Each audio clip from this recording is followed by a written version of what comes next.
Capítulo 15. O Messias aproxima-se da Terra. Os homens, desde o primeiro entendimento, desde quando começaram a admirar as estrelas, passaram a estudar o universo e a compreender algo que mais tarde se chamou astronomia, que é o estudo dos astros, das leis que regulam todos os mundos. E esses estudos cresceram, tornando-se uma ciência das mais interessantes. Lembremo-nos dos dois continentes desaparecidos, a Lemúria e a Atlântida, que o tempo consumiu, deixando alguns vestígios nos fundos dos oceanos. Nesses dois continentes estruturaram-se civilizações altamente desenvolvidas por trazerem bagagens de outros mundos. Foram elas expatriadas de outras regiões que circulam no infinito. Levas de espíritos foram recebidas pelo Cristo de Deus na atmosfera da Terra, por misericórdia e, mais ainda, pelo amor que vibra em seu coração, e estagiaram nos dois continentes como sendo o coração do planeta. Essas almas vieram da estrela Beta Aurigae, uma das estrelas mais brilhantes da grande casa onde moramos, com a magnitude de 0,09, distanciando-se do nosso sistema solar milhares de anos-luz e bem maior do que o nosso Sol. Esses seres, muito evoluídos na ciência, mas limitados pelos sentimentos, não podiam mais ficar em um ambiente onde o amor deveria ser a força de luz para a garantia da paz de todas as criaturas. Como a bondade de Deus é muito grande, foi ofertado a eles este pequenino planeta, a Terra, e os dois continentes que floresciam na sua exuberância, um sucedendo o outro, foram definidos como casas de hospedagem para receber os turistas celestiais. Ali, a vida era primitiva e, com a chegada desses seres mais evoluídos, foi dado um impulso sobremaneira grandioso, deixando os seus rastros na própria história deste planeta, cujos sinais ainda se pode observar na história de muitos países, alguns dos quais despertaram imediatamente para a luz e estruturaram templos grandiosos em gratidão ao Supremo Senhor do Universo. Outros se enrijeceram nos seus velhos propósitos do materialismo, que os instintos inferiores acumularam nos corações. Ao passar milhares de anos nessa decadência moral, os continentes não suportaram o peso das vibrações deletérias, e a própria natureza fê-los arruinarem-se. Certa noite, um maremoto fez a água cobrir toda a região. Muitos, talvez por não estarem presos a maiores débitos com a lei, escaparam por diversos meios e puderam alcançar outras terras. Foram emigrando sucessivamente de região para região, no aprimoramento das suas qualidades espirituais. Certamente que essas almas não vieram somente de uma morada celestial, mas a maior parte era oriunda da estrela mencionada. Expatriadas por sua rigidez e irreverência, petrificaram os corações no erro, entrando em decadência moral, fechando os olhos e os ouvidos, querendo enganar a própria consciência, como crianças que se escondem atrás da porta ao praticar um ato contrário às normas de um lar estruturado no amor. Encarnaram e desencarnaram tantas vezes quantas foram necessárias no aprimoramento pedido pela lei das vidas sucessivas. Alguns voltaram às suas pátrias de origem, outros ficaram por dever ou por amor e, para tanto, serviram muito à formação da moral, da política e da filosofia espiritual na Terra. Vemos os seus sinais na velha China, na Índia, na Indochina, na Assíria, Caldeia, Egito, Babilônia, Judéia, Grécia e mesmo em Roma. E aqueles espíritos de maior fulgor espiritual se reuniram, criando um império espiritual no Tibete, de onde era comandada a paz na terra. Depois, por misericórdia de Deus, foram aportando os profetas em vários pontos da terra, mais intensamente no Oriente, fortificando os velhos ensinamentos e renovando antigos conceitos e ainda mais, trazendo a notícia de que viria à terra o Rei Maior, aquele mesmo que os recebera quando expatriados da sua estrela de origem. Muitas pessoas, mesmo homens de maiores conhecimentos, declararam que não existe vida em outros mundos, Como se enganam! Não existe lugar algum no universo onde não esteja presente a vida. Tudo o que se vê, e mesmo o que não se vê, vive obedecendo a determinadas leis criadas por Deus. Entretanto, vida humana semelhante à Terra não existe em todos os planetas ou estrelas conhecidos. Às vezes, é criado um sistema solar como o nosso, para sustentar a vida humana, ou semelhante, em somente um dos planetas. Não que os outros estejam vagabundeando no espaço sem função divina. Todos estão entrelaçados no mesmo objetivo de aprimoramento. As almas vão passando de morada a morada, na ordem em que estas apresentem condições de vida física. Quantas casas existem na Terra? Nem todas elas são habitadas. Entretanto, não deixam de ser úteis para a coletividade. Muitas são depósitos, outras esperam novos inquilinos, outras já estão em decadência e assim por diante. Esta é a mesma lei no cômputo universal. Basta algumas pinceladas desta filosofia para que se possa entender o nosso pensamento. A história da Terra que ora habitamos e trabalhamos com muito amor é muito antiga, estendendo-se há bilhões de anos. Para observar a grandeza do Cristo, antes que ela fosse, ele era. Palavras suas contidas no próprio Evangelho. Todos os planetas estão interligados uns aos outros por leis eternas, em conjunção com a própria vida universal, e, numa sequência matemática, influem mutuamente uns sobre os outros. As distâncias que nos parecem imensuráveis, de planeta a planeta, de galáxia a galáxia, não existem na dimensão do espírito puro. Pode-se comparar com o pensamento, que vai onde quer que seja, que viaja livremente no infinito de Deus. Estamos dando um pequeno esboço para que se possa entender o que desejamos falar com a humildade que trabalhamos para adquirir. Nunca devemos baixar a cabeça sem querer olhar para cima ou, por vezes, negar as claridades dos astros, porque não tivemos a coragem de encará-los. No próprio Sol, no seu duplo energético, há vidas que a todos dirigem, sem que possamos vê-las ou tocá-las, por nos faltar evolução espiritual para isso.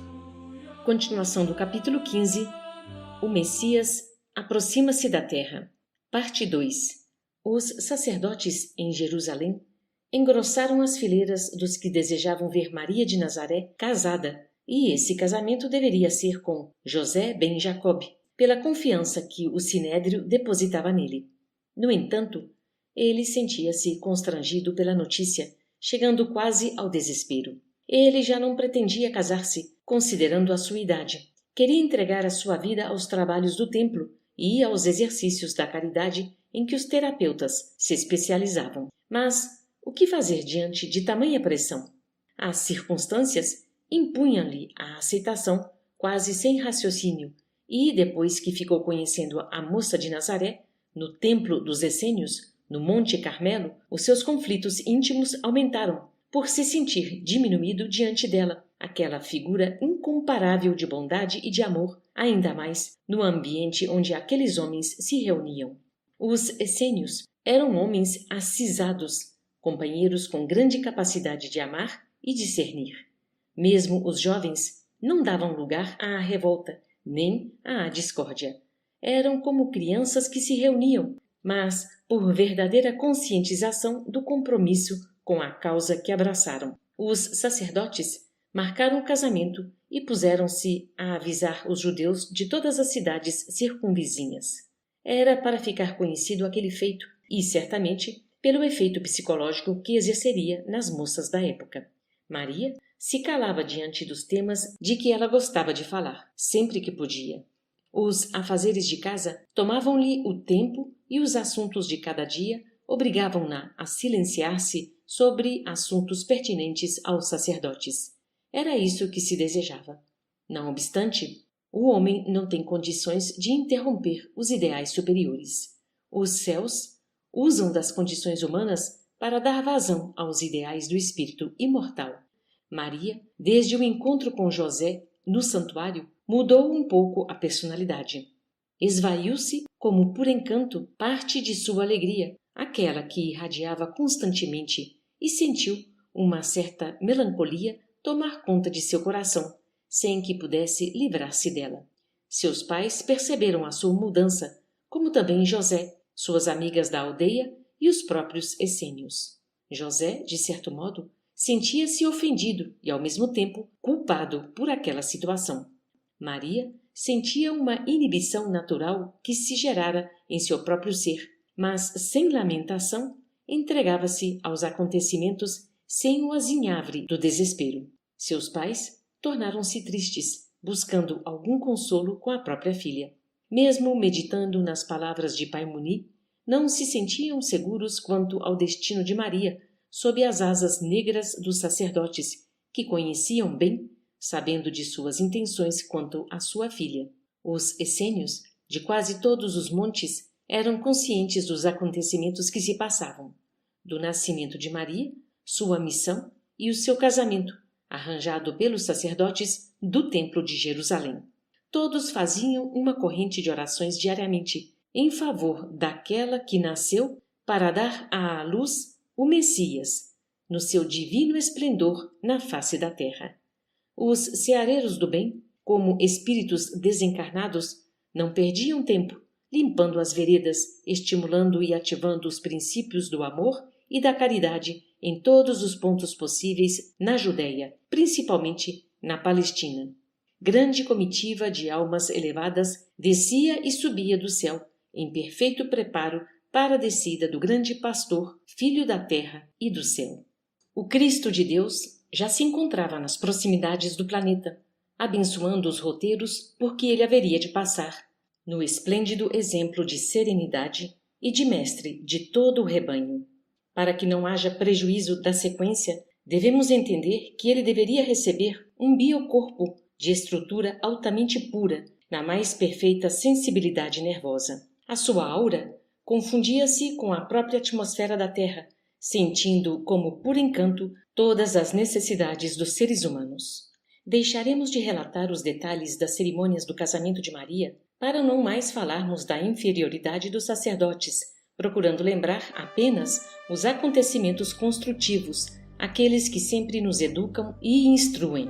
Devemos falar sempre dos valores do espírito, pois a missão da doutrina dos espíritos, em qualquer lugar, é ajudar, servir, perdoar e, acima de tudo, desfazer-se em amor, aquele mais puro possível, em favor de todas as criaturas, e não rememorar passados cheios de normas improdutivas e fatos desvinculados da fé e da sinceridade. Muitos essênios compareceram às cerimônias do enlace de Maria e José, e eles os reconheceram, permanecendo no silêncio, como era a norma daquela comunidade. Pai Muni não se fez presente porque o corpo já se mostrava em certa decadência diante de esforços maiores. O rabino Azedam Moá também não compareceu, por não se encontrar em condições para tal evento de maiores emoções para sua vida, mas orou, pedindo a Deus pelo destino de Maria. O rabino manteve-se em expectativa durante todo o dia, cismando sobre a vida daquela que, para o seu coração, era um anjo. Ele já conhecia as manobras de todos os sacerdotes, sabia que os velhos lobos tudo faziam para o seu bem-estar próprio, defendendo os poderes do templo, porque assim defendiam a sua autoridade. O povo quase nunca era lembrado, e, quando era, buscavam dele o dízimo e outras doações, sob a alegação de que era para assegurar o céu e outras extravagâncias. O enlace matrimonial foi uma festa honrosa no esquema dos sacerdotes. Fora anunciado meses antes, de maneira que pudesse encher-se o templo sagrado de pessoas de variadas raças.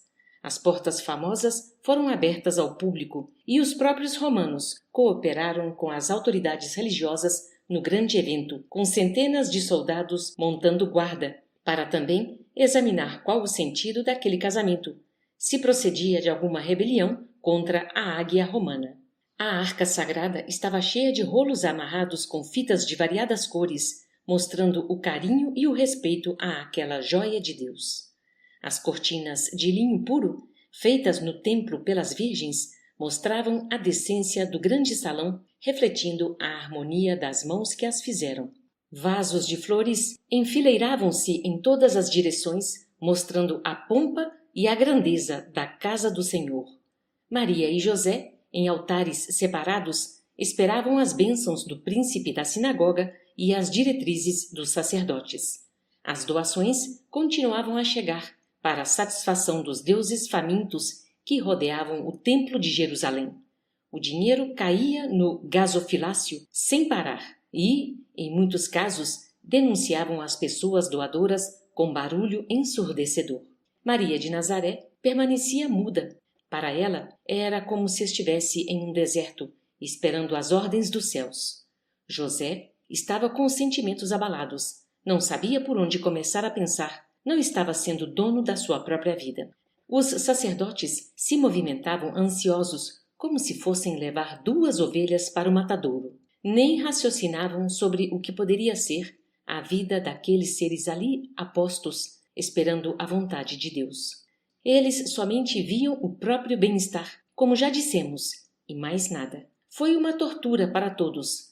3 dias de cerimônias e, no fim, uma longa arenga de um sacerdote sobre o que poderia ser a vinda do Messias prometido pelos profetas, e a evidência maior era de afirmar que o Messias seria judeu, que viria libertar a raça, colocando-a no verdadeiro paraíso, onde nada faltaria para os eleitos. Mas enrolava a fala de certa forma para que os romanos não ficassem sabendo como esse homem, que se dizia Salvador dos homens, era esperado pelos judeus. E sempre era acrescentado nos intervalos. 2 pontos.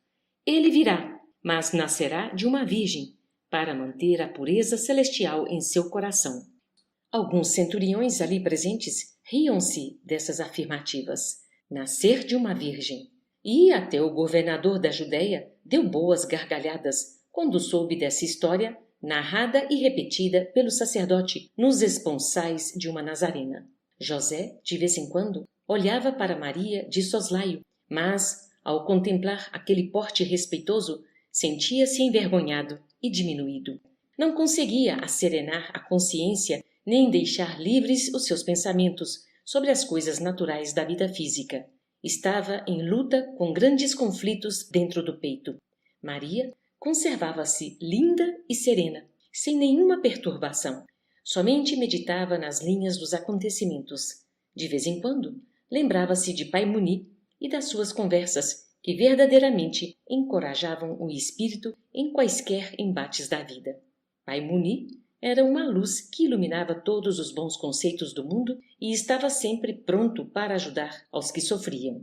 Estava tudo preparado para levar o casal para Nazaré, onde iriam ficar muitos dias recebendo pessoas e conversando coisas referentes à missão do casal, preparando-se para os acontecimentos que certamente iriam ocorrer. Depois de passadas algumas semanas em Nazaré, José já não estava suportando o ambiente. Encontrava-se deslocado das conjunções espirituais daquela programação e Maria emudecera. Conversava o bastante para entender a vida familiar. Os seus pais, por vezes, se incomodavam com aquele mutismo da filha, uma vez que ela era comunicativa e falava de alta filosofia espiritual, de sorte a encantar até mesmo os sacerdotes. Quando os sacerdotes tiveram notícia do silêncio de Maria, diante de tantas oportunidades que estava tendo de falar, acharam maravilhoso o esquema que montaram quanto ao casamento. A ideia era mesmo essa: silenciar a moça. José não tinha coragem de chegar perto da filha de Eli e Ana e, não suportando mais a pressão psicológica, partiu para o Monte Carmelo em busca do Pai Muni e seus abalizados conselhos. Havia poucas pessoas em torno de Pai Muni. Os essênios estavam revigorados nos seus trabalhos, pois estavam sentindo a chegada do Messias e não poderiam perder tempo. Ficara confirmada e localizada a sua futura mãe. Bastava agora fazer mais alguma coisa em favor do grande ser que viria pousar na terra, com a missão engenhosa de despertar os homens para a luz do entendimento. José bateu apressado na porta, dando a senha de entrada, e logo foi levado junto ao sacerdote maior, que o recebeu com um sorriso nos lábios, dizendo: José ben Jacob, Que bons ventos te trouxeram aqui, meu filho. Como passaste as tribulações dos esponsais? José, meio inquieto, respondeu afogado na respiração. Pai Muni, eu preciso das tuas bênçãos imediatamente. Não estou resistindo à companhia daquela jovem que é minha mulher, no falar dos sacerdotes de Jerusalém. Não que exista algo entre nós dois, pois ela a ninguém fere. É a sua serenidade o que mais me fere. É o seu modo de ser que me perturba. Ela vive completamente desligada do mundo e não conversa mais. Diz, senão, algumas palavras, somente o necessário para viver. Parece que ela vive em um mundo e eu em outro muito diferente.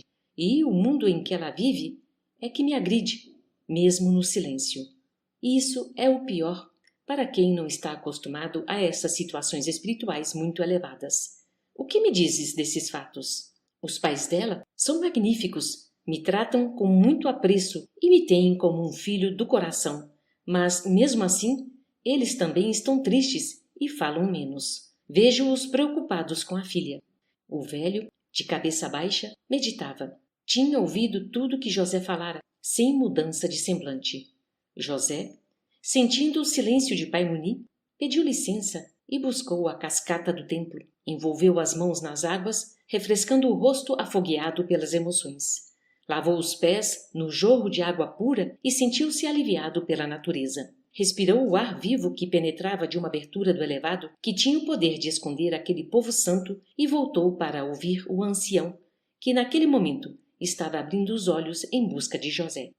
Pai Muni disse com ternura aos ouvidos ansiosos de José ben Jacob: Meu filho, disseste uma verdade muito grande neste momento, que ela, a nossa Maria de Nazaré, vive em um mundo diferente do teu. Justamente, ela vive em outra faixa em que ainda não podes viver. Mesmo assim, podes esforçar-te para viver ao lado dela como companheiro de todos os instantes. É do nosso feitio desejarmos coisas para nós, muito mais do que merecemos, e por vezes nos gloriamos de conquistar o que ainda nos chega por empréstimo misericordioso. Procura a humildade e faze o melhor para que possas conquistar a sua atenção. Se souberes viver bem junto a ela, ganharás um dos maiores prêmios da vida, que é o prêmio que tanto procuras, a paz de consciência. Conquista-a tu mesmo. Luta contra teus impulsos, que os maiores inimigos do homem moram dentro dele. Se fores feliz por dentro do coração, serás feliz por fora. Disto eu não tenho dúvidas. Serás um homem perseguido constantemente, não pelos sacerdotes, nem pelos ladrões de ouro e prata, porque não tens esses valores transitórios, mas serás perseguido pela tua natureza inferior, por um exército de divisões do mal, que te procurarão por todos os meios para te fazer perder nos caminhos que aceitaste para a tua redenção.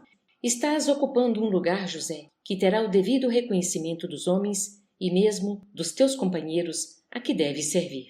Isso, para o teu coração, é bom, porque estarás livre do ciúme e da inveja, do escárnio e mesmo de ser morto pelos perseguidores. Deus quer de ti uma boa companhia para essa mulher que Ele mesmo colocou a teu lado.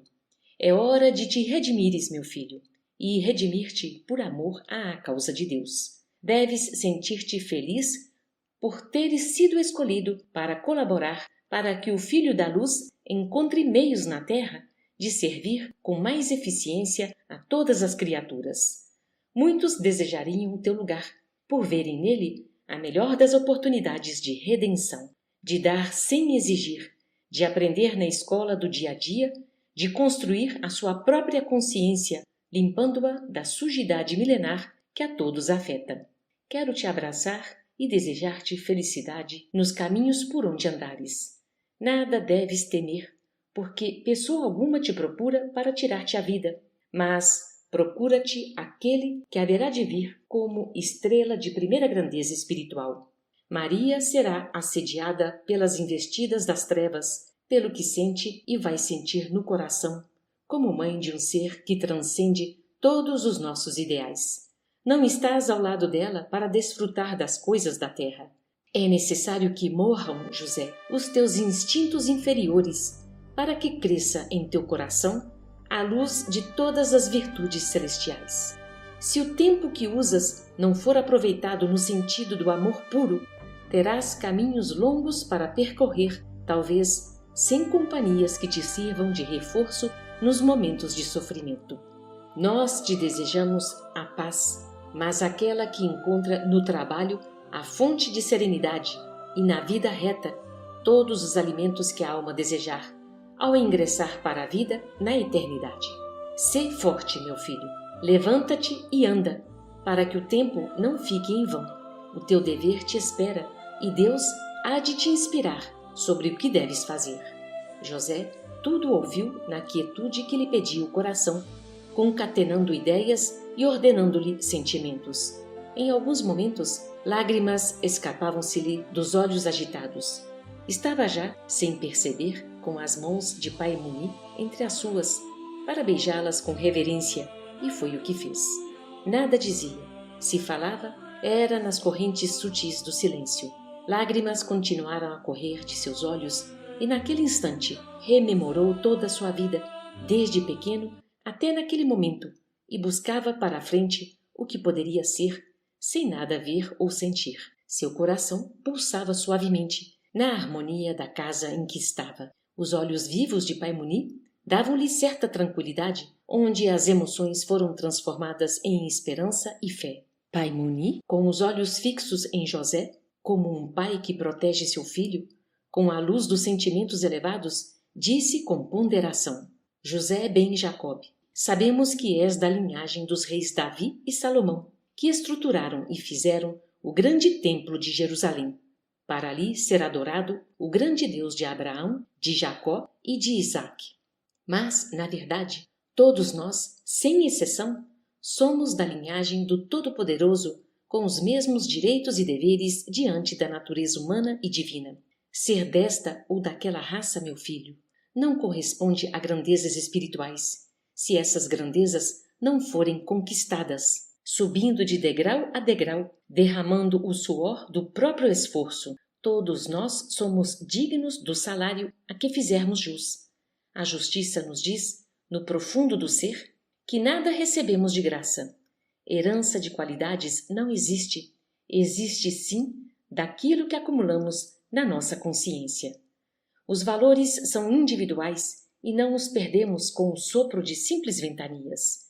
Deus nos deu tudo para que possamos construir os nossos próprios destinos. Procura voltar para a frente das lutas que os céus te confiaram e não recues, porque a covardia é sinal evidente de ignorância e todo covarde se atrofia em caminho no pouco que tem no coração.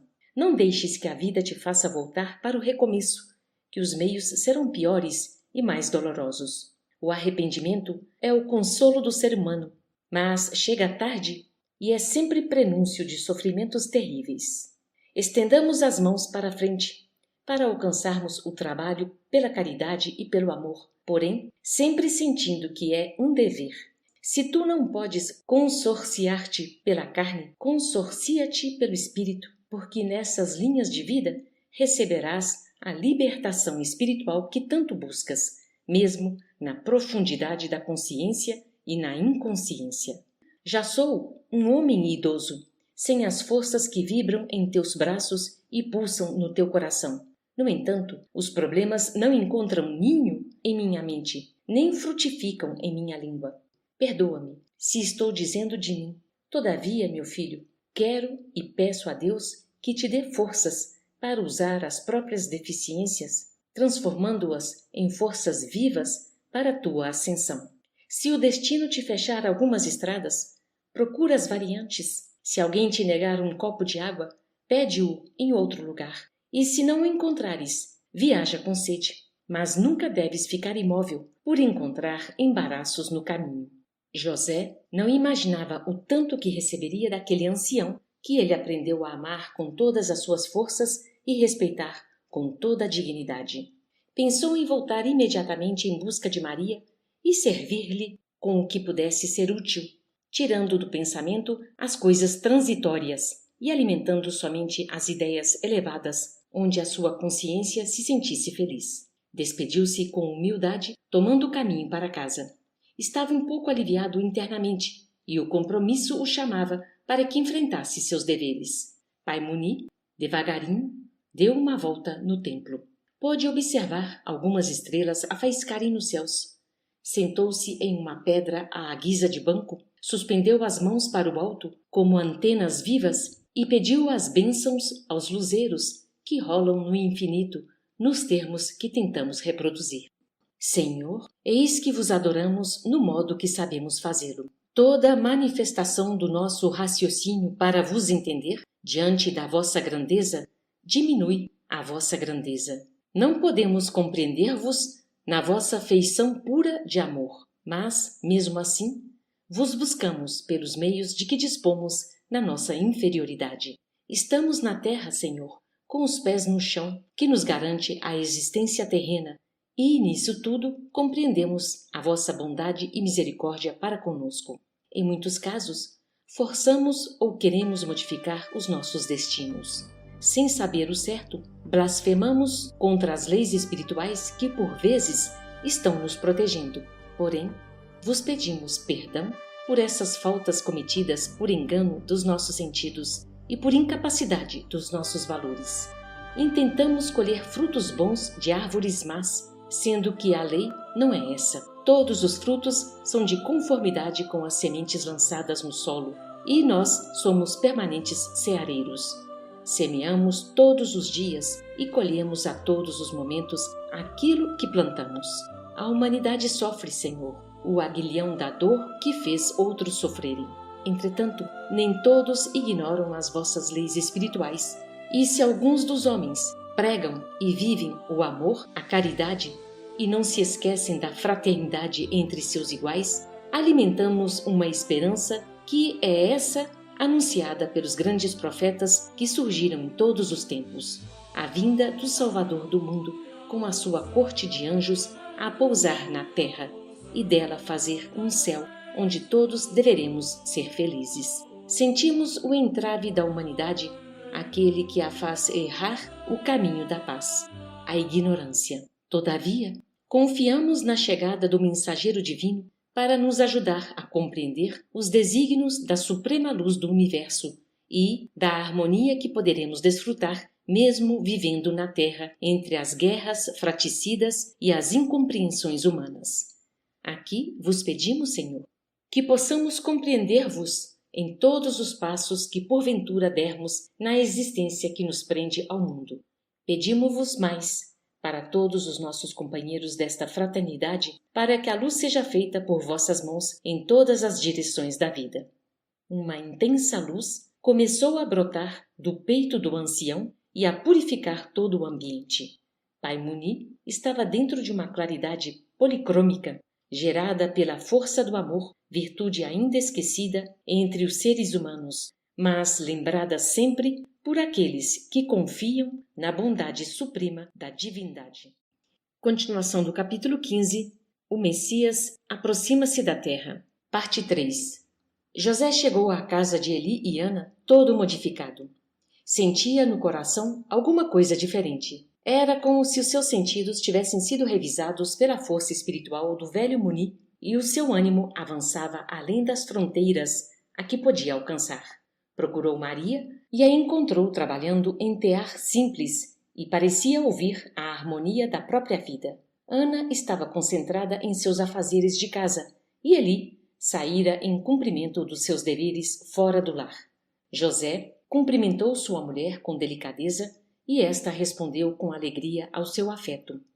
José sentiu que Maria estava mais bem-humorada. No entanto, a consciência lhe pedia: trabalha. José instalou sua banca de carapina, limpou suas ferramentas, juntou alguma madeira que correspondesse ao seu labor e daí a pouco se ouvia o barulho da enxó aparelhando uma peça, ainda que sem ter para ela uma finalidade determinada. José já sentia necessidade de conversar com Maria, de ouvir a sua voz, mas ainda não dividia com ela a intimidade do ambiente conjugal. A aproximação um do outro haveria de ser lenta, para não haver violência de sentimentos, e a época impunha essa regra, ainda mais à Virgem, que tinha prestado serviços no Templo de Jerusalém. Tinha esse direito, que constava no contrato de casamento. 6 meses aproximadamente depois do casamento é que poderiam viver juntos, com a mesma liberdade de um casal em plena vivência dos costumes do lar. Os sacerdotes de Jerusalém estavam satisfeitos com os acontecimentos. Pouco ouviam falar de Maria de Nazaré e sempre que podiam, pregavam nas sinagogas que o Messias nasceria de uma virgem. As casadas tinham outra missão: ter filhos e filhas para a continuação da humanidade. Quando Deus quisesse, afirmavam, ele faria surgir a eleita para tal evento de luz. Alegavam ainda mais que o grande pastor de todo o rebanho viria libertar os judeus e colocá-los como povo eleito dentre os povos da terra, pois essa era a verdadeira profecia. O que viesse fora dessas linhas de conduta não seria o Messias prometido. Os sacerdotes de Israel esperavam o Filho de Deus à sua maneira de entender, de espada e chicote nas mãos, como um guerreiro entre os guerreiros do mundo. Mas Deus nunca faz a vontade dos homens. Estes é que têm de respeitar as suas leis, se desejarem viver dentro da harmonia divina. José já fazia parte dos trabalhos de visita que há muito eram feitos por Eli, Ana e a família do curtidor. Agora também acompanhava Maria, com muita satisfação. Empenhavam-se todos eles em levar aos sofredores um pouco de alegria e de esperança. A vida corria sem novidades. As próprias visitas ao singelo lar, que eram constantes, diminuíram após o casamento de Maria com José. 3 meses após o casamento, muitas coisas mudaram. O próprio José modificou o comportamento e as suas atitudes eram antes bem pensadas. Já se ouvia o cantarolar de Maria, lembrando poemas que aprendera no templo de Jerusalém. Eli e Ana ficavam alegres em constatar o contentamento da filha. José era como que um hóspede, que participava do convívio dos familiares, com aquele impulso no coração de ajudar em qualquer tarefa que lhe competisse fazer. Maria, em uma noite tranquila, após o dia em que os trabalhos davam mostra do dever cumprido, percebeu que os sentimentos estavam alterados. Partia da sua mente uma saudade indescritível, sem que ela soubesse de quem e de onde. Olhou em torno de si e parecia vislumbrar alguém que a acompanhava. Quis ficar a sós, entretanto, a saudade perdurava, mas uma saudade suave, que lhe trazia um estado compensador como uma alegria permanente. Visualizava com facilidade um reino que ultrapassava o entendimento dos homens. Pensou, do lado de fora da casa, contemplou as estrelas na mesma suavidade de sempre, com o mesmo brilho inesquecível, e sentiu ânsia de contemplação.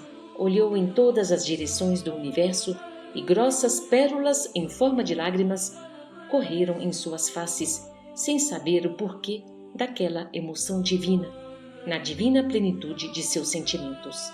Buscou o quarto novamente, apanhou seu xale, cobriu a cabeça como se fosse um véu dos que costumava usar no templo, ajoelhou-se rente ao catre que lhe servia de leito e buscou a suprema inteligência pelos fios dos pensamentos. Senhor, minha vida está cheia de emoções indescritíveis, de sorte que não posso classificá-las à luz da razão. O que acontece comigo, não sei se ocorre com as outras pessoas. Somente sei que queria saber o motivo pelo qual passo por esses transes que por vezes me levam à alegria e por outras à tristeza. Não quero aborrecer meus pais, nem desorientar José, que já acho bastante apreensivo quanto ao seu destino junto a esta casa. Vejo e sinto mudança em mim.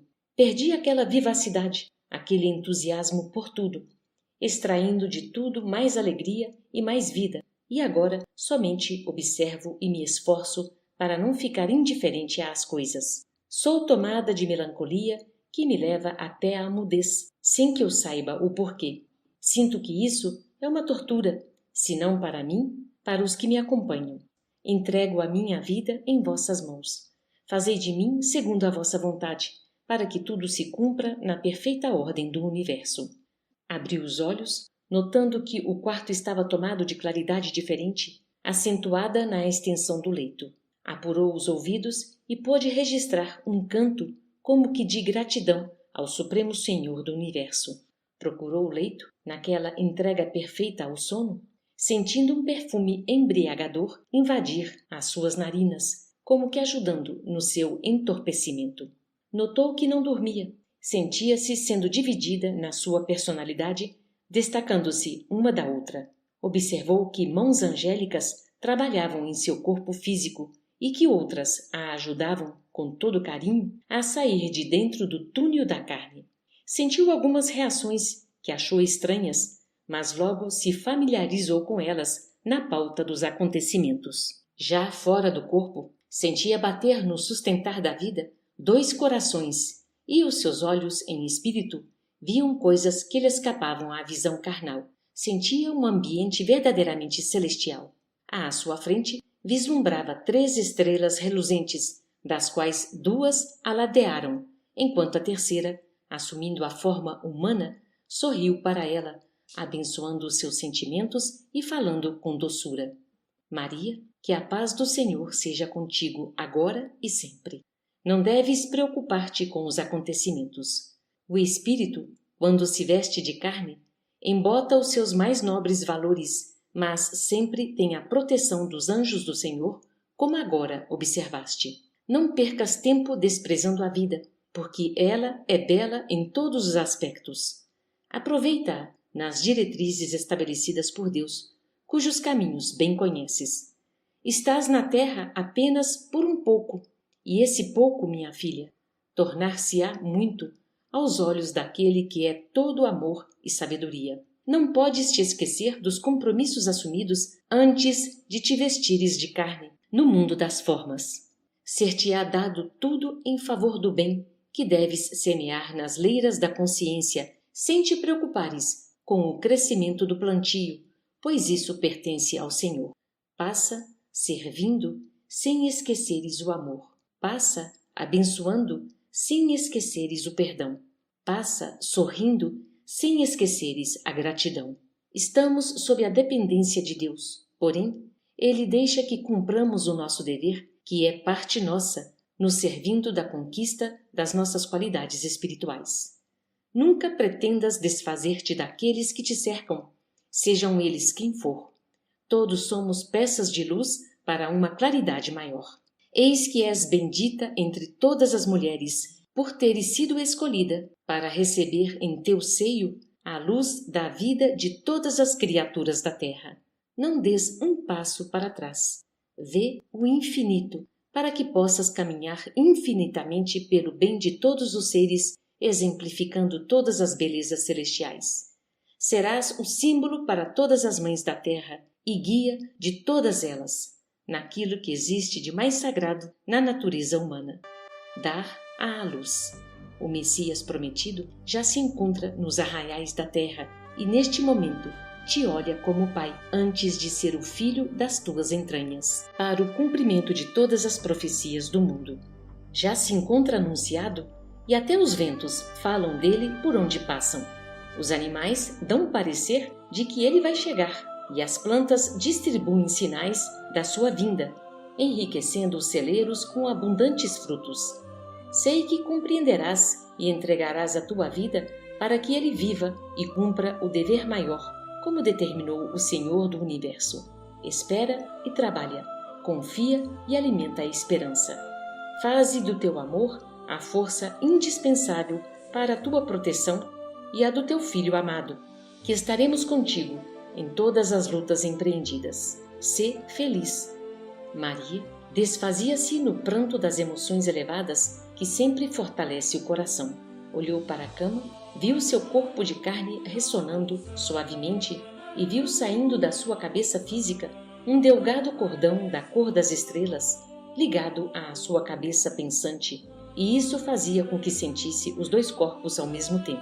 Quis perguntar àquele que lhe aparecera naquele instante, dando-lhe instruções sobre a sua vida e a sua missão, mas não precisou. Compreendeu logo o significado de todo aquele engenhoso mistério da vida, pois tinha certeza palpitante em seu coração de que a morte nunca existiu. O espírito em forma de estrela sorriu para Maria, no mais profundo sentimento de fraternidade, e os três foram se desfazendo como por encanto. Maria, assim o desejando, reassumiu o corpo físico, lembrando-se de tudo que havia ocorrido.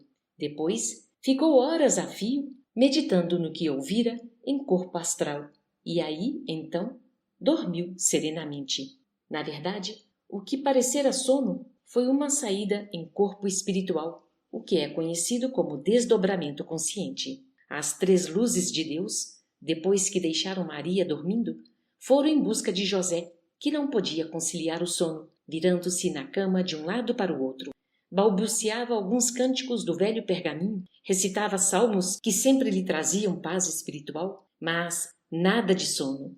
Estava tomado por ideias fixas sobre a sua vida e a de sua mulher, Maria. As três entidades espirituais adentraram o quarto de José ben Jacob, que não percebia o que ocorria e nem registrava a presença daqueles seres dentro do lar. A grandeza daquelas almas ultrapassava todas as inteligências do mundo, pois eram seres transcendentais, enviados da grande luz do universo, acostumados a transitar sem barreiras na constelação em que viviam, no trabalho de sustentação da fraternidade cósmica. Eles eram agentes de Deus, purificados na esteira do tempo e conscientizados do amor puro que os seus corações podiam irradiar. No momento em que eles entraram, José sentiu-se melhor. Não dormiu, no entanto, acalmou-se, sem que os pensamentos perturbassem a sua tranquilidade. Os três espíritos cadenciaram a voz em uma melodia espiritual e logo o ambiente fosforesceu de luzes de todos os cambiantes de vida. José respirou profundamente, desconfiado de que junto a si acontecia algo incomum. Nunca se sentira tão bem como naquele momento. Se existisse céu, como falavam os sacerdotes e mesmo os essênios, uns diziam do céu exterior, outros do céu dentro da alma. Estava sentindo alguma coisa desse céu, porque a sua consciência registrava um bem-estar indizível. Os três seres de Deus fizeram o máximo que podiam para se tornarem visíveis, mas José não conseguia vê-los. Uma camada de fluidos superiores cobriu o esposo de Maria, e este imediatamente adormeceu, sonhando que estava três reis à sua frente, sem que ele pudesse vê-los. No entanto, podia ouvi-los nitidamente. Ajoelhou-se em espírito e fez uma oração ao seu modo, passando a escutar uma voz suave e cheia de encantos que procuramos registrar nesta escrita. José ben Jacob, que a paz do Supremo Senhor te abençoe sempre. Estamos ao teu lado para te ajudar no que deves fazer. É do nosso conhecimento que no mundo há muitos que podem fazer o teu trabalho. Todavia, o chamado está endereçado ao teu coração. Deves aproveitar toda essa oportunidade, porém, ela não significa ajuda de ti para Deus. Ao contrário, é Deus quem te auxilia pela caridade que recebes neste momento. Se souberes receber, a atitude que deves tomar é muito séria. No tocante à tua educação, a renúncia será preponderante em se falando do lado humano de grande porte, pois a tua vida deverá se transformar para formar um ambiente de verdadeira paz e alegria espiritual. Vimos-te falar da vinda do Messias, que já deves saber por outras vias e em que podes ajudar muito naquilo que te toca fazer. Ajusta o teu comportamento, começando pelas ideias, reformando a tua conduta nos moldes do bem, em todas as circunstâncias. Já ouviste da boca do velho Muni o que deves fazer para acompanhar um ser igual a Maria, que foi escolhida pela divindade para receber em seu seio a maior estrela que deve brilhar no mundo para salvar as criaturas. Cumpre o teu dever diante das tuas obrigações. O restante virá por acréscimo nos momentos decisivos. Aumenta a fé em teus passos e nada exijas em teu favor. Cuida de todos os teus sentimentos e disciplina todos os teus impulsos, porque somente o amor, aquele que emana do coração de Deus, pode nos libertar das atividades errôneas que o mundo oferece. Nada exijas para tua satisfação pessoal. Oferta tudo o que tiveres por amor Não blasfemes, caso a natureza te agrida por certas inconveniências. Não maltrates o ignorante e procura ajudar aos que sofrem. Lembra-te sempre da justiça e não te esqueças da caridade. Se alguém se uniu a ti em um enlace matrimonial nos moldes do mundo, sê o seu companheiro, sem especular teus direitos. Antes, sim, a lei te adverte. Observa muito, mas muito, os teus deveres. Estaremos sempre ao teu lado, se souberes ficar ao lado daquela que veio servir de modelo para todas as mães do mundo. José ouvia bem, mas não via ninguém. Porém, mesmo assim, seus sentimentos deram sinal de emoções e das mais profundas. Mesmo sentindo-se de joelhos, movimentou-se como que procurando mãos para beijar. Não as encontrando, por estar em outra dimensão, osculou o ar com gratidão e falou pelas vias do coração. Meu Deus, sei que nada tenho para oferecer neste momento em que me chamais para servir. Ainda mais àquele que tudo tem com a abundância. Entretanto, se achardes que sirvo para alguma coisa, estarei à vossa disposição, entregando a própria vida, se assim vos convier. Faça-se a vossa vontade, e não a minha. Mesmo naquela pequena oração, ele pôde observar alguns vultos quase desaparecendo no ambiente em que estava, acenando as mãos luminosas para ele. A emotividade foi tanta que acordou suspirando de felicidade e recordando mais ou menos o que ouvira dos 3 emissários do céu. José entendera o que se passara com ele em estado de sonho, que era referente a Maria, sua mulher. Sentia a necessidade de falar com Pai Muni para que ele pudesse clarear mais aquele aviso. Não tinha dúvidas sobre a missão de Maria em relação à vinda do Messias. Todavia, ainda se mantinha confuso quanto à interpretação da profecia, quanto à virgindade da mãe do Messias. Esquecera-se de várias explicações que já lhe haviam sido dadas quanto à sua participação. Ainda não tinha compreendido as sutilezas das palavras do Pai Muni, advertindo-o quanto aos caminhos que ele deveria seguir, cheios de espinhos e sacrifícios.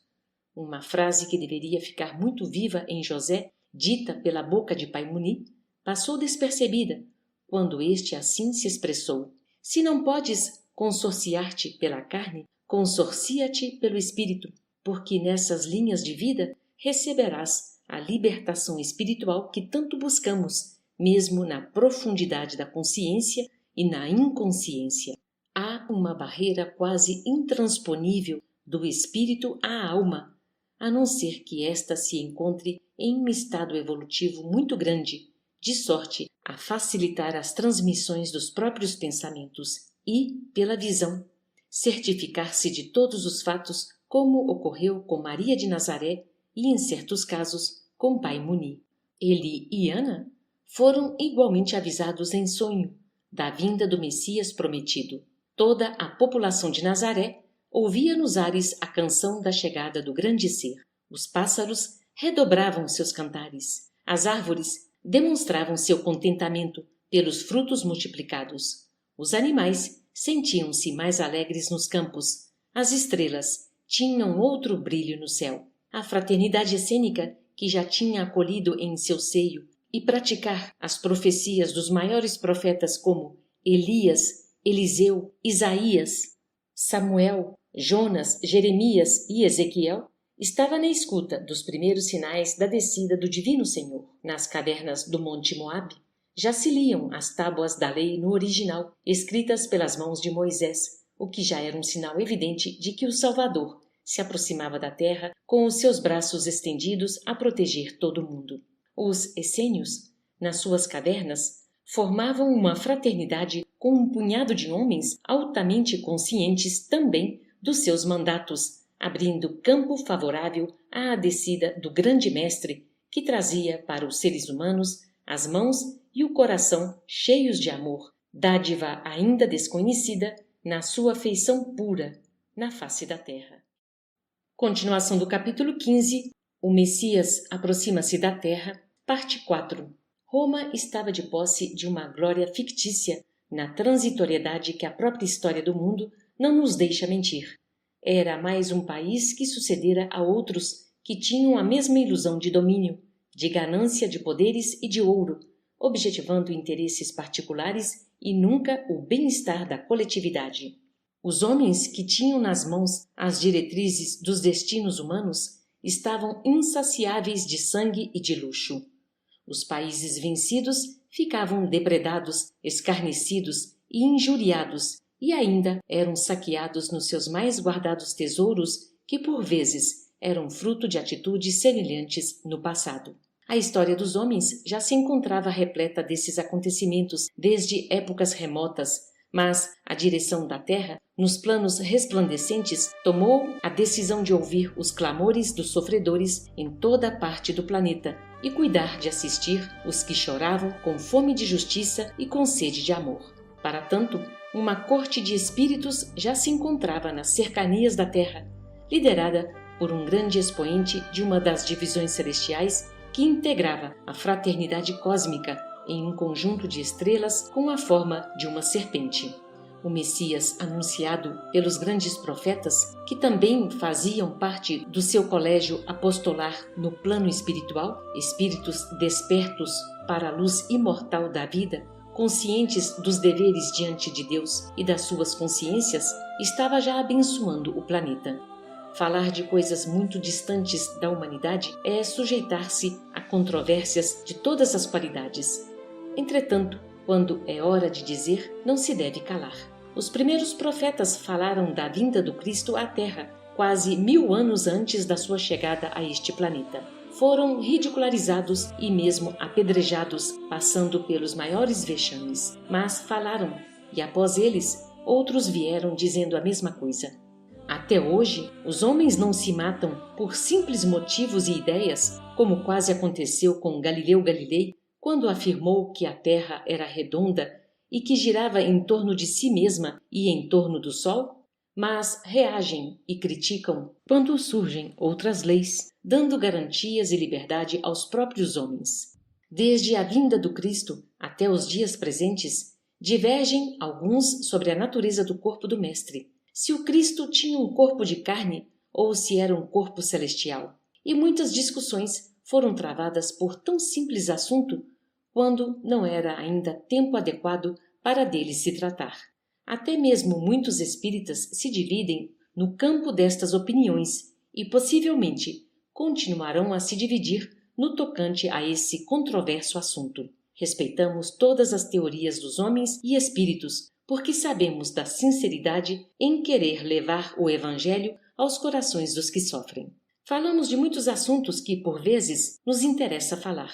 No entanto, o objetivo maior do grande mensageiro de Deus é a reforma do ser humano, é melhorar as condições dos espíritos no tocante aos seus pensamentos e suas atitudes, é fazer conhecido o verdadeiro amor, aquele que se subdivide em inúmeras virtudes para nos educar e, por vezes, nos instruir em todos os sentidos. Não é o crer ou deixar de crer que irá atrasar um espírito ou impedir que ele atinja planos superiores. Haverá um dia em que todos estaremos aceitando a verdade sem nenhuma variante, encarando o sol sem temer as suas claridades. Na verdade, existem mundos grosseiros onde os espíritos estão nas primeiras encarnações, mundos primitivos como era a Terra. Ao chegarem a ela, essas falanges de espíritos mais esclarecidos nas diversas áreas do conhecimento, mas em precária condição moral, provindos de pátrias distantes, assim como há mundos venturosos onde o corpo que serve aos espíritos é quase fluídico, onde a contextura da própria matéria chegou a um grande aprimoramento, capaz de fornecer à alma meios seguros para o seu total desempenho na arte do despertar de todas as suas qualidades espirituais. Certamente que existem leis em todos os mundos, de acordo com as suas evoluções, mas essas leis nunca se fecham. São as mesmas para todas as criaturas. Cada um respeita essas regras de acordo com a evolução própria já atingida. Podes notar, mesmo na Terra, certas leis respeitadas por uns que para outros não têm valia, como, por exemplo, os sinais de trânsito. Para determinadas autoridades, elas perdem o valor.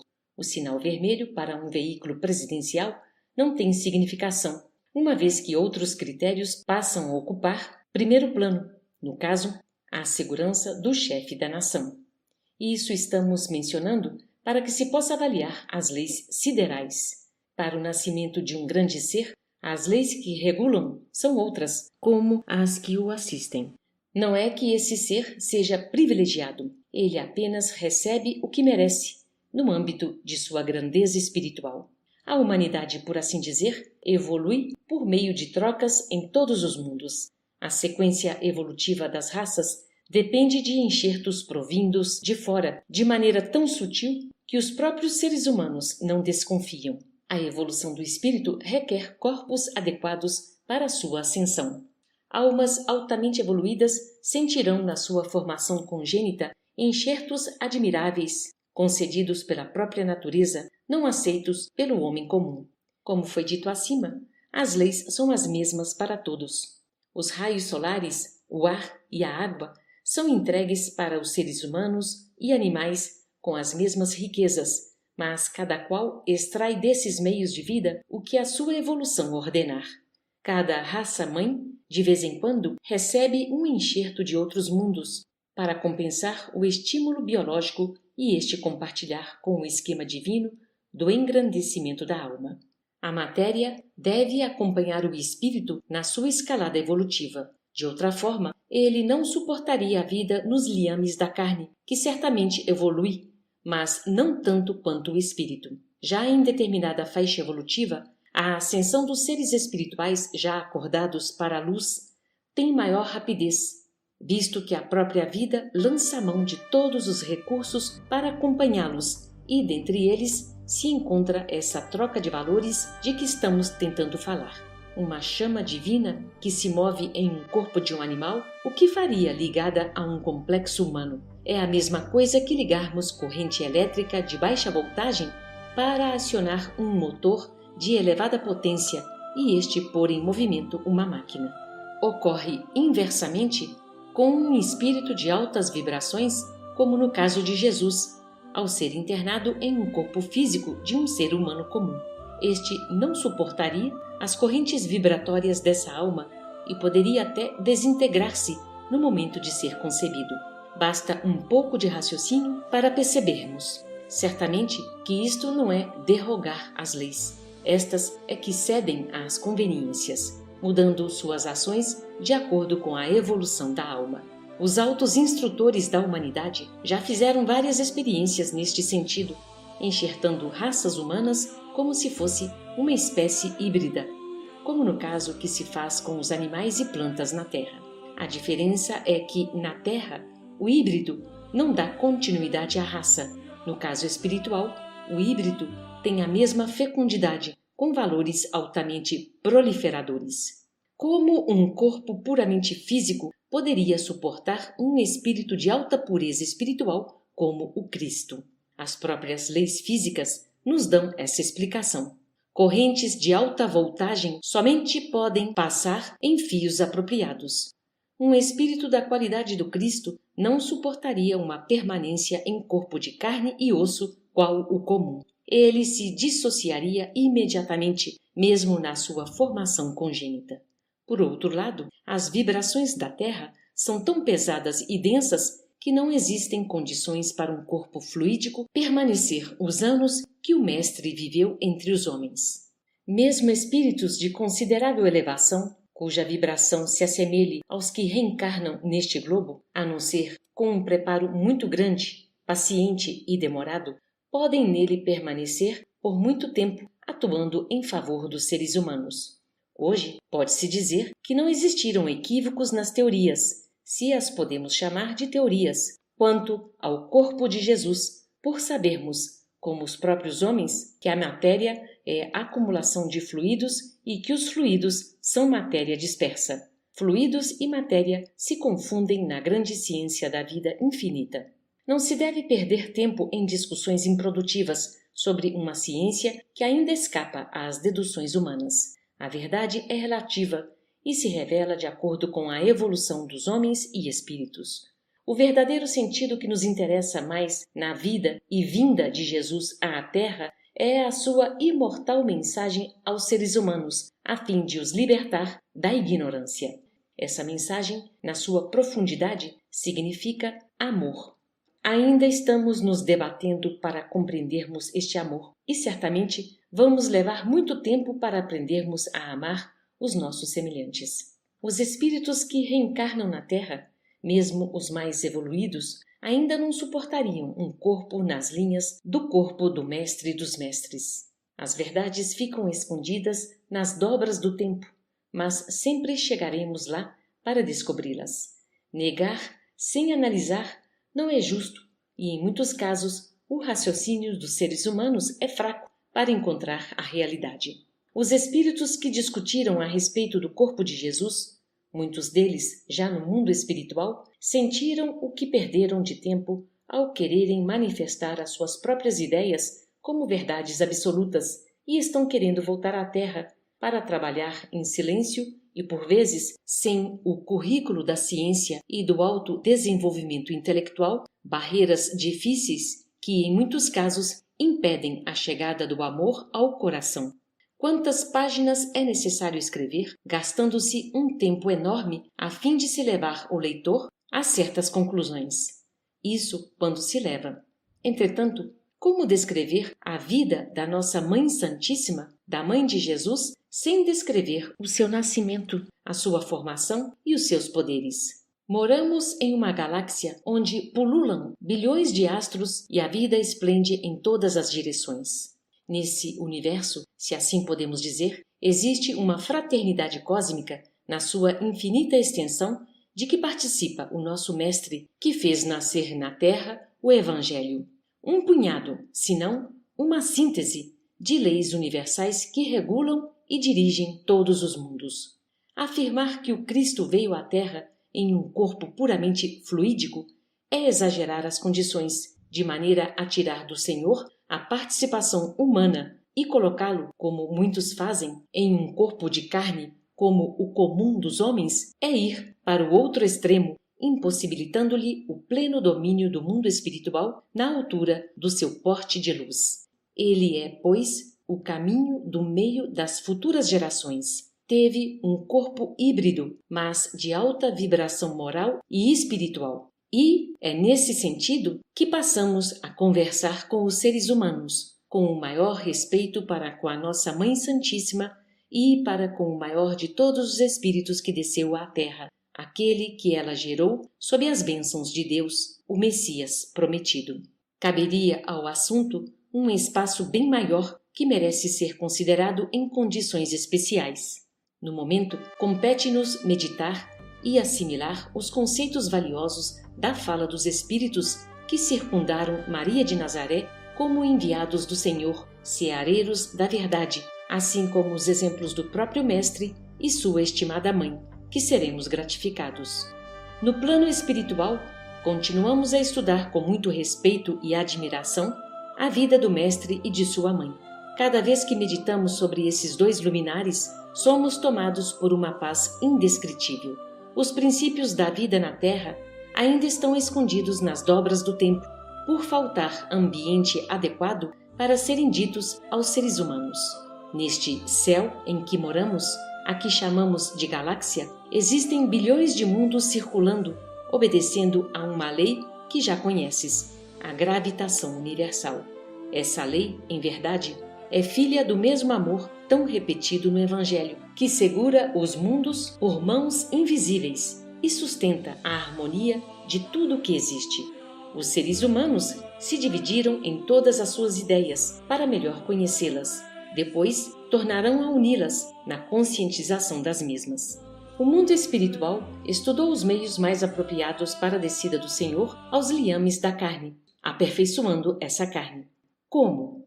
Hoje se pode analisar o que é feito na própria ciência com a inseminação nos animais e mesmo nos seres humanos. Já foram feitas muitas experiências de grande proveito em vários missionários da verdade que vieram à Terra, antes e depois do Cristo. E a própria evolução biológica está, de certa forma, ligada a esse trabalho de inseminação espiritual, para dali nascerem seres mais aperfeiçoados, com corpos de forma mais adequada, para que espíritos evoluídos encontrem meios de cumprirem as suas missões com maior eficiência, o que não constitui derrogação das leis.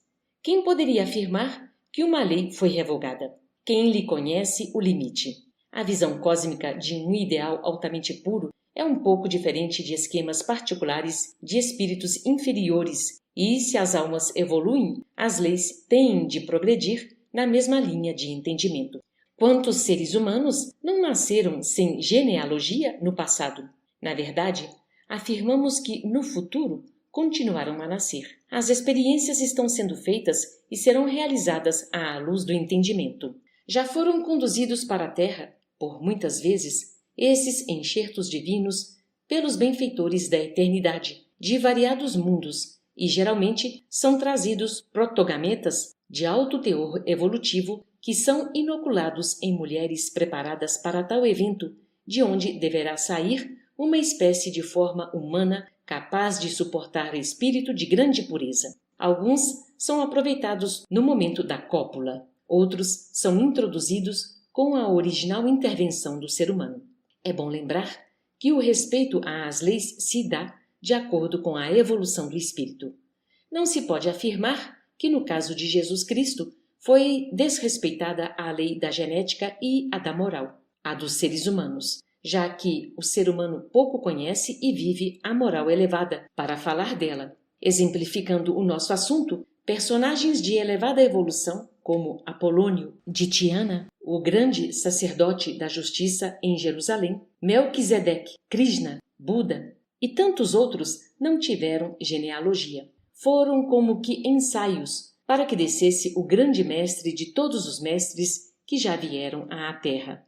Em relação ao Messias, o caso não foi outro. Ele era de natureza humana e divina. Até o seu corpo foi um biocorpo, para que pudesse ficar entre a terra e o céu, em completo domínio das suas atividades nos dois campos de trabalho, celestial e humano. Ele era filho de Deus e filho do homem. Como sabes, há mundos de naturezas variadas, mundos quase fluídicos, onde a humanidade já alcançou a libertação da agressividade da matéria bruta, através da lei das vidas sucessivas, e vive quase somente em espírito. Foi de um desses mundos que se trasladou a semente purificada, de acordo com os genes maternos, para uma vida que obedecesse mais ao espírito. Foi de uma estrela próxima ao sistema solar, a 9 anos-luz de distância aproximadamente, que veio a semente genealógica esplêndida de perfeição para obedecer ao acasalamento com óvulo em uma virgem na cidade de Nazaré, que se encontrava em preparo espiritual no afã de realizar o maior feito da história na Terra, para que as profecias fossem cumpridas e a vontade de Deus fosse realizada no mais puro esquema de amparo à humanidade terrena.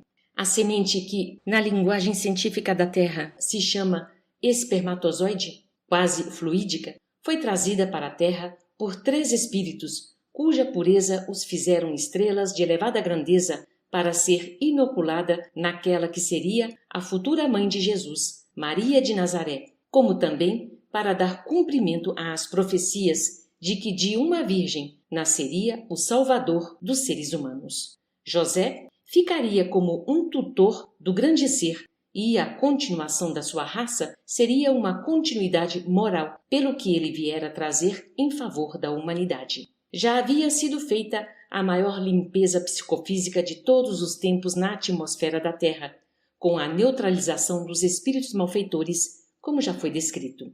O planeta foi aliviado das agressivas tumultuações magnéticas, e um cortejo de espíritos atuava em torno da Terra para proteger e incentivar as ideias do Cristo, que antes mesmo dele nascer, já estavam sendo derramadas em todas as ideias humanas. O pensamento é força propulsora em toda parte, é vida estuante em todas as direções da vida.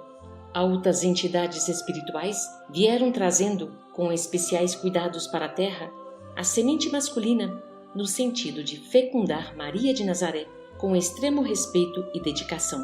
já haviam sido estudados os efeitos que poderiam causar a simbiose da força estelar com o óvulo materno e, diante dos efeitos que poderiam surgir, as almas integradas na ciência e no amor tinham tomado todas as providências para que pudessem concretizar a fecundação.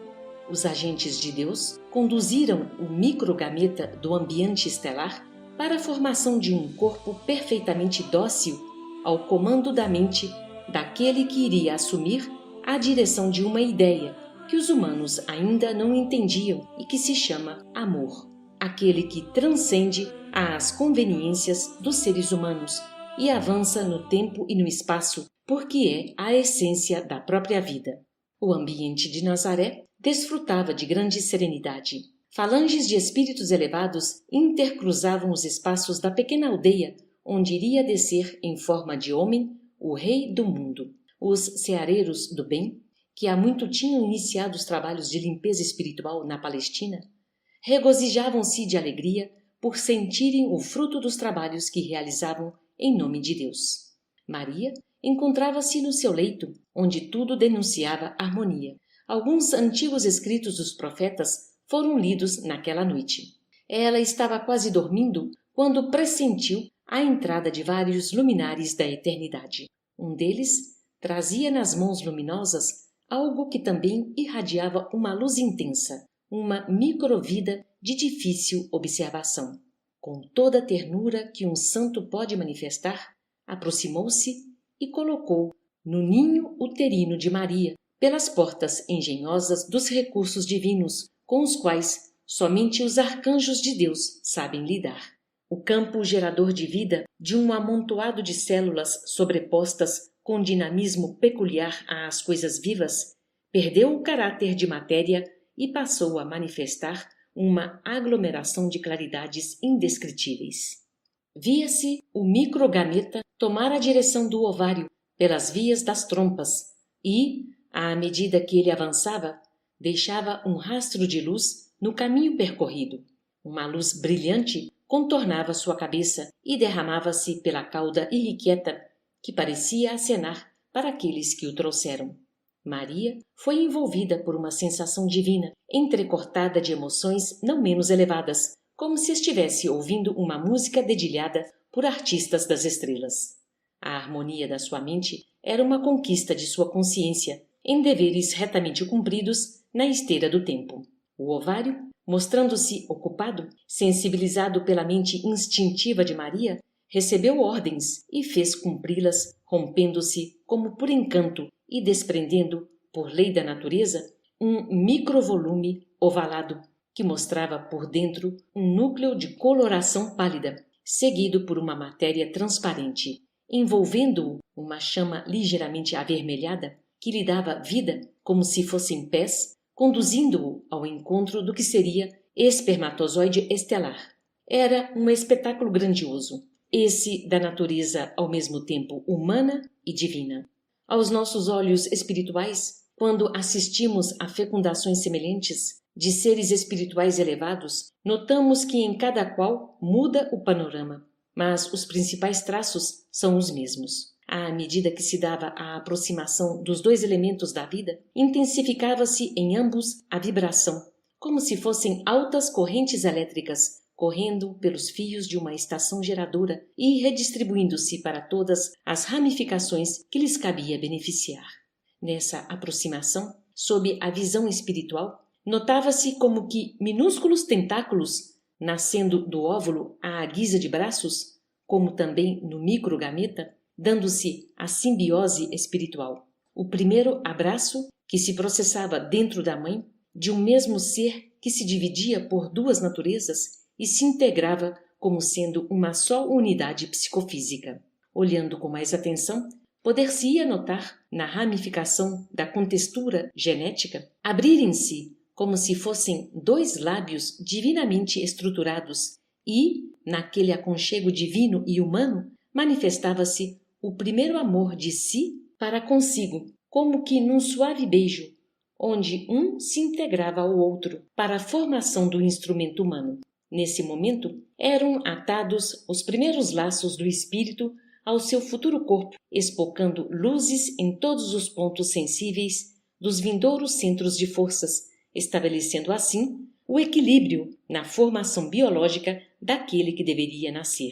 No plano em que se encontrava o Messias, que não participava diretamente dos acontecimentos descritos, flameavam luzes de todos os cambiantes que os conhecimentos humanos não poderiam observar com os recursos que possuem, clareando acima das claridades já existentes e perfumando toda a cidade naquela noite memorável, na contagem das eras que se expressam na terra. Multidão de espíritos puros pairava sobre a cidade de Nazaré, cantando hinos de louvor ao Todo-Poderoso, na mais elevada orquestração da vida. Maria se encontrava em estado de graça, a graça divina manifestada na terra. Ela não desejava acordar. A sua ansiedade, mais ou menos consciente, refletia o desejo de dormir na eternidade, naquele êxtase que se prolongasse para sempre. Continuação do capítulo 15. O Messias aproxima-se da terra. Parte 5. José não dormira naquela noite, pensando continuadamente nos seus destinos. Os pais de Maria também não conciliaram o sono, mas sentiam alegria no coração por alguma coisa que deveria acontecer ou que estava acontecendo.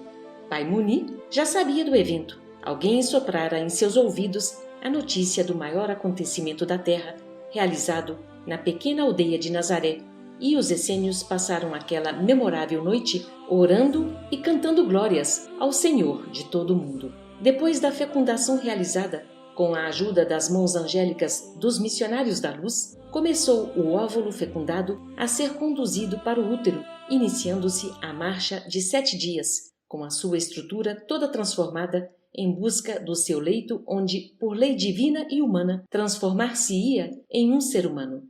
O grande milagre da natureza, a cuja força as células obedecem, até hoje deslumbra a todos os que a ele se dedicam por sua perfeição e faz calar até os próprios sábios.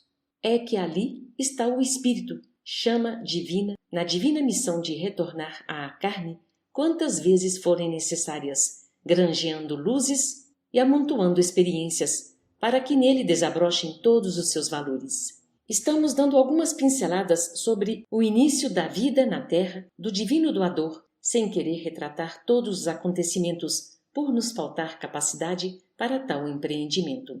Temos a dizer que nada existe sem o amparo da grande fonte da vida.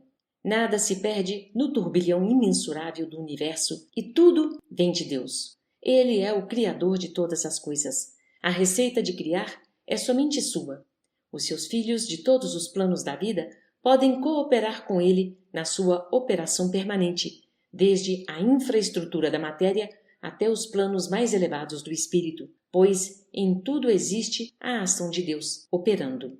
Uma formiga da menor espécie que se pode ver na natureza, cuja existência o ser humano mal percebe a olho nu, talvez tenha maior capacidade de trabalho e indução em relação ao ser humano, porque se move por força instintiva que lhe dá condições de fazer coisas extraordinárias. A força operadora que se move dos átomos aos anjos é a inteligência suprema, a que denominamos Deus, este que ainda é desconhecido dos nossos mais acurados sentidos. O que existe no plano dos homens, mesmo entre os mais sábios, senão no plano dos espíritos que residem próximo à terra, é a grande falta de humildade, em não dizer, como falou um dos grandes que descobriu essa verdade, quanto mais sei que nada sei. Em comparação a Deus, somos todos ignorantes. Tudo vem de Deus, repetimos, e tudo é dirigido por Ele. A nós outros, cabe obedecer às leis que garantem e sustentam toda a criação. A liberdade que todos procuramos em relação ao Senhor, nunca a teremos. Somos seus servos em todas as escalas que, por vezes, tenhamos que alcançar. Encontramos na doutrina dos Espíritos uma abertura sobremodo salutar, onde podemos manifestar nossas ideias com maior facilidade, como espíritos livres da matéria.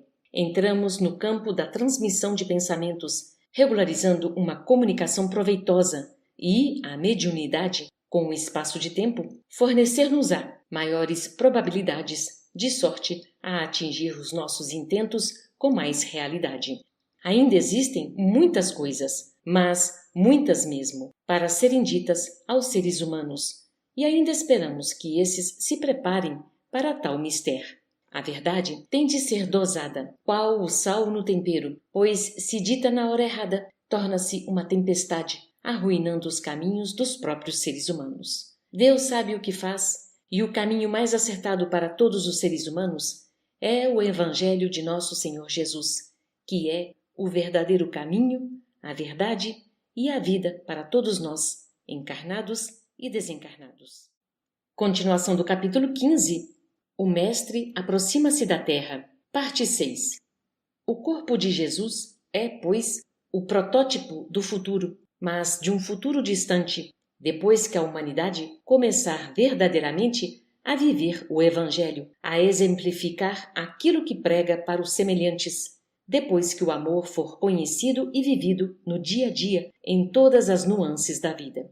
Consideremos que o apóstolo Paulo já falara aos romanos sobre o corpo do Mestre. Deus enviou o seu próprio Filho em semelhança de carne pecaminosa. Romanos, capítulo 8, versículo 3.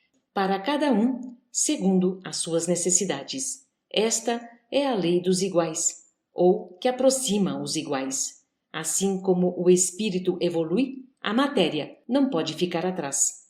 Existe um agente divino para dar o empuxo evolutivo em todas as formas.